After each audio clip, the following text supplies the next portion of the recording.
खुशी में खुश हुए तो गम में घबराना ही पड़ता है। जिए कितना ही कोई फिर भी मर जाना ही पड़ता है। मिलन की ठंडकों के बाद बिछुड़न की जलन भी है। मिलन की ठंडकों के बाद बिछुड़न की जलन भी है कि नदियां में नहाकर रेत पर आना ही पड़ता है। जिए कितना ही कोई फिर भी मर जाना ही पड़ता है।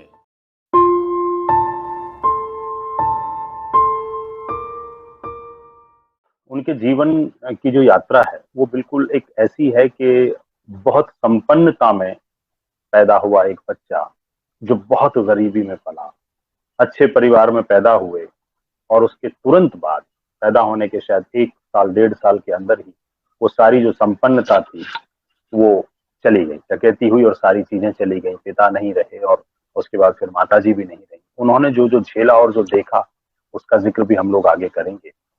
लेकिन हमारे साथ आज वरिष्ठ कवयित्री आदरणीय ममता किरण जी हैं। ममता जी का बहुत लंबा एसोसिएशन उनके साथ रहा, बहुत इन लोगों ने साथ में पढ़ा, बहुत बहुत सारे संस्मरण, बहुत सारी यादें एक दूसरे की होंगी। मैं चाहता हूं कि ममता जी को मैं शामिल करूं। ममता जी नमस्कार। जी नमस्कार। जैसा कि बताया अभी अल्पना जी ने कि क्या उनकी जो अंतिम इच्छा थी कि जब उनकी शव यात्रा निकले तो ऐसा ऐसा हो, लेकिन कितना दुखद है कि ऐसे समय में उनका जाना, शव यात्रा भी नहीं निकल सकी। और हम लोग सब कितना विवश हैं कि हम सब उनकी उस यात्रा में वहां जाकर के शामिल नहीं हो सके। यहाँ सब अपने अपने घरों में बैठ करके जरूर उनके साथ हैं, सब अपनी अपनी भावनाओं के साथ, और यही महसूस कर रहे हैं कि हम भले ही वहां ना पहुंच पाए लेकिन हम पूरे मन से उस शव यात्रा में उनके साथ रहे। प्यार के छींटे देता चल, देने वाला इस तरह से चला जाएगा, ये बहुत ही दुखद है। और प्रगीत और भावना तो कितने विवश हैं कि देखिए वो वहां इतनी दूर ऑस्ट्रेलिया में बैठे हैं और वहां से आना मतलब वो भी संभव नहीं है, और हम सब भी नहीं जा सकते, विवश हैं।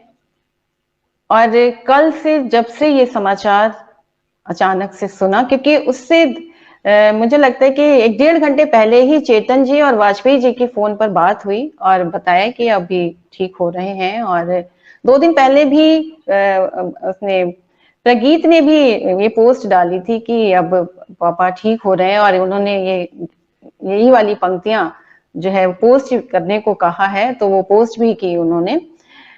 और थोड़ी देर बाद ही ये खबर मिलती है कि कौन जी तो नहीं रहे डॉक्टर साहब। तो ऐसे कितनी बार होता है कि ऐसी खबरें जिन पर आप विश्वास करना बहुत मुश्किल हो जाता है, लगता है कि नहीं ये तो बिल्कुल अविश्वसनीय है, ऐसा हो ही नहीं सकता, लेकिन हमें विश्वास करना पड़ता है।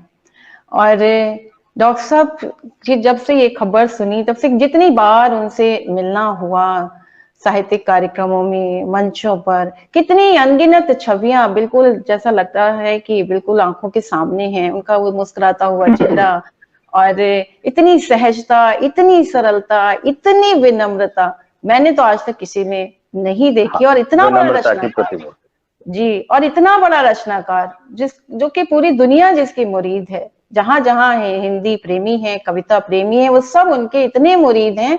और उस इंसान में जिसको कहते हैं कि घमंड की तो बात ही नहीं, मतलब इतनी सहजता, इतनी सरलता, इतनी विनम्रता कि हद से ज्यादा कभी कभी तो ये भी लगता था डॉक्टर साहब इतने आप जो है ना, और हर कितना छोटा सा छोटा भी सामने यदि बैठा हो तो उसको प्रणाम प्रणाम, तो और चाहे बड़ा हो तो हर एक को प्रणाम कहना।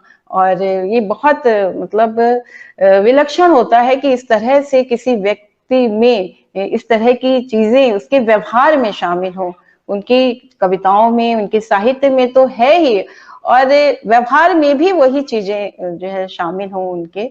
और कितनी बार हम देखते हैं कि कवि या कोई साहित्यकार लिखने में तो कुछ होता है, लेकिन उसका व्यवहार बिल्कुल उससे उलट होता है जब आप उससे मिलते हो। लेकिन डॉक्टर साहब में ये बात नहीं थी, वो जैसा वो लिखते थे वैसा ही उनका व्यवहार था। और सभी जानते हैं कि जी, मैं एक छोटी सी गुजारिश आपसे ये भी कहना चाहता हूँ, बहुत माफी के साथ, कि माहौल क्योंकि बहुत बहुत बोझिल है चारों तरफ। अभी दोपहर को भी पता चला रोहित सरदाना जी चले गए, बहुत सारे कवि मित्र, बहुत सारे, मुझे लगता है कि कवि बिरादरी पर तो बहुत ही ज्यादा आफत है। सबसे ज्यादा मुझे लगता है इस बीच में कवि लोग ही गए हैं। हम जब भी किसी के बारे में बात करते हैं तो यकीनन भारी मन से करते हैं। अभी शो से पहले भी जब हम लोग जुड़े तो हिम्मत नहीं हो रही थी शो ऑन करने की, रो रहे थे हम लोग बैठकर। बिल्कुल, आपने बहुत सारा समय आप लोगों का, आपने बहुत सारे प्रोग्राम साथ में किए। मैं चाहता हूँ कोई अच्छी सी याद अगर आपके पास हो, क्योंकि वो खुद इस बात को मानते थे कि हंसते रहें, मुस्कुराते रहें, जाना सत्य है, मृत्यु सत्य है, ये सब हम जानते हैं। कोई ऐसी याद या कोई ऐसी बात जो हल्की फुल्की बात उनके बारे में, क्योंकि इस माहौल को नॉर्मल करना बहुत जरूरी है। जी बिल्कुल। मेरा किताब का रिलीज था, शायद 12 या 13 की बात है, और डॉक्टर साहब पूरे गाजियाबाद से चल कर के आए, हिंदी भवन में कार्यक्रम था और पूरे टाइम वहां बैठे रहे। और जब कार्यक्रम समाप्त हुआ तो बहुत सारे लोगों ने किताबें ले रखी थी और मुझसे साइन करवा रहे थे।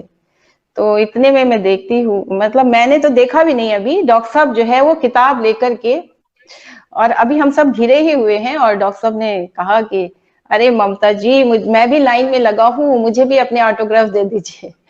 तो मतलब ये जो उनकी इतनी विनम्रता, और उन्होंने किताब वहां से खरीदी, मुझसे साइन करवाए और किताब ली उन्होंने, और उन्होंने मुझे एहसास कराया कि मैं एक लेखक हूँ, और वो किताब जो है ना उन्होंने खरीदी और मुझसे साइन कराई। इसी तरह ये उनकी बहुत खास बात थी कि उन्होंने बहुत सारे नए राइटर्स को, या जहां भी वो जाते थे ना, वो किताब खरीदते थे। और वो 101 रुपए का उनका, मुझे लगता है हिंदुस्तान में हजारों ऐसे कवि साहित्यकार होंगे उनके बाद वाले, जिसमें मैं भी एक हूँ, कि वो 101 रुपए देते थे अपने साइन करके। मेरे पास भी जब मतलब आज तक वो रखे हुए हैं। ये उनका हौसला बढ़ाने का तरीका था। जी जी जी जी बिल्कुल। तो वही बता रही हूँ कि किस तरह से अपने से छोटे को बिल्कुल एहसास भी नहीं होने देते थे और उसको इतना बड़ा बना देते थे वो। ये उनकी कितनी बड़ी खासियत थी, और उस समय मुझे नहीं ये बात पता थी, और ये बात मुझे बाद में पता चली कि वो सबकी ही किताब जो है ना कभी उस तरह से नहीं लेते हैं, और जब भी लेते हैं तो उसको उसका मूल्य चुकाते हैं। और इलाहाबाद जाना हुआ हमारा, और ऐसे तो बहुत सारे मंच हमने शेयर किए साथ में। और इलाहाबाद गए तो वहां पर हम दिन भर घूमे, संगम पर, और मंदिर, हनुमान जी का मंदिर गए, यहाँ गए वहां गए। और डॉक्टर साहब के पास शायद तब नया नया कैमरा आया था, और डॉक्टर साहब ने हमारे इतने चित्र खींचे, और बाद में बहुत सारे संगम के तट पर भी जो हम जब जल चढ़ाते हैं, और तो उसके बिल्कुल इतने अच्छे से, वो इतने अच्छे फोटोग्राफर भी थे, ये मुझे तब पता चला। और फिर बाद में उन्होंने मुझे चित्र भेजे और कहा कि देखो जो पानी की एक एक बूंद जो है ना, देखो कैसे चित्रों में आ गई, देखो ममता मैंने कितने अच्छे चित्र खींचे हैं आपके। और वो चित्र उन्होंने मुझे भेजे बाद में मेल पर। तो ये डॉक्टर साहब जो है, बिल्कुल लगता ही नहीं था कि मैं इतनी छोटी हूँ, और ना तो मैं कविता में बड़ी हूँ, ना मैं उम्र में, और इतना प्यार, इतना स्नेह, बिल्कुल ऐसा लगता था कि जैसे हम बिल्कुल बराबर के हैं, और उनसे उस तरह से बातचीत कर सकते हैं, उनसे किसी भी तरह की। और इतना ख्याल उन्होंने रखा, रास्ते में भी लौटे भी जब, तो पूरे रास्ते भर उन्होंने बहुत ख्याल रखा। और उस रास्ते में बहुत सारी बातें, जो कि जैसा कि अपने परिवार के बारे में, कि कैसे उनकी जो है ना परवरिश हुई, कैसे जीजा जी ने उनको पाला, और ये सारी बातें वो पूरे रास्ते हमें बताते रहे। और बहुत अच्छे वो जो समय था हमारे वापसी का, वो बहुत अच्छा गुजरा। उनके जो उस समय, वैसे तो हम प्रोग्रामों में जाते तो उतना बहुत ज्यादा उस तरह से बातचीत नहीं होती है, कि चलो थोड़ी बहुत बातचीत हुई और उसके बाद फिर अपना अपना काव्य पाठ और वापस कर।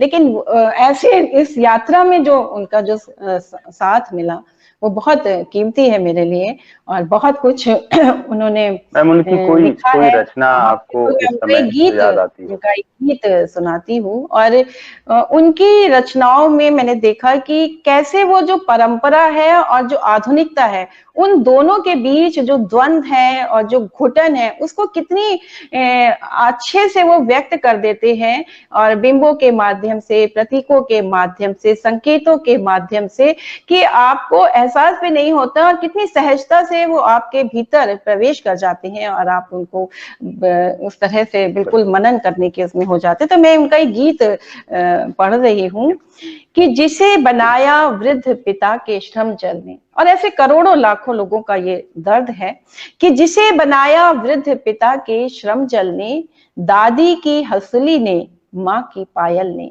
कि दादी की हंसुली ने, माँ की पायल ने, उस सच्चे घर की कच्ची दीवारों पर मेरी टाई टंगने से कतराती है, कि उस सच्चे घर की कच्ची दीवारों पर मेरी टाई टंगने से कतराती है। माँ को और पिता को यह कच्चा घर भी एक बड़ी अनुभूति, मुझे केवल घटना, यह अंतर ही संबंधों की गलियों में ला देता है कोई निर्मम दुर्घटना। जिन्हें रंगा जलते दीपक के काजल ने, बूढ़ी गागर से छलके गंगा जल ने, उन दीवारों पर टंगने से पहले ही पत्नी के कर से साड़ी गिर जाती है।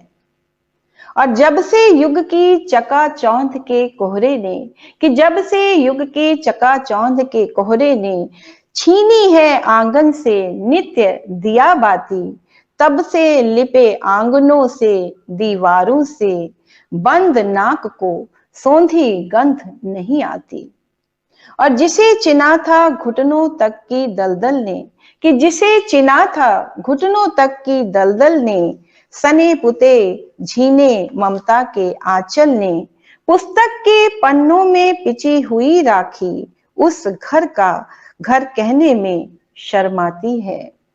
साड़ी टाई बदले या ये घर बदले, कि साड़ी टाई बदले या ये घर बदले, प्रश्न चिन्ह नितौर बड़ा होता जाता।